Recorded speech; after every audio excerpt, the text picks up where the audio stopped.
8 siswa SMA asal Prengseu resmi diberangkatkan ke Bandar Lampung untuk menempuh pendidikan sekolah rakyat pada 14 Agustus lalu.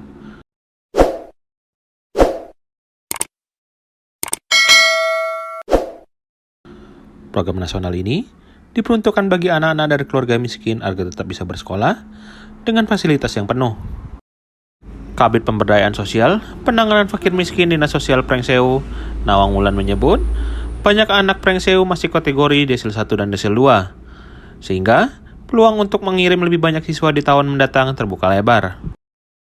Sementara, Kepala Dinas Sosial Prengseu, Debbie Hardian menegaskan, untuk seluruh kebutuhan siswa di sekolah rakyat ditanggung negara, mulai dari asrama, makan, seragam, hingga buku, semua dibelikan gratis. Debbie berharap anak-anak yang sedang melanjutkan sekolah rakyat bisa melanjutkan pendidikan ke lebih tinggi serta membantu keluarga dari kemiskinan.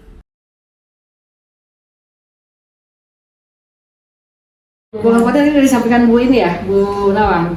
Kemarin kita pertama saat mereka baru cek kesehatan, kita fasilitasi pakai mobil sekolah yang dari Dinas Perhubungan diantar ke Bandar Lampung. Turut mendampingi dari Dinas Sosial, kemudian juga dari Koordinator Kabupaten pendamping PKH dan pendamping PKH juga. Mereka juga didampingi oleh orang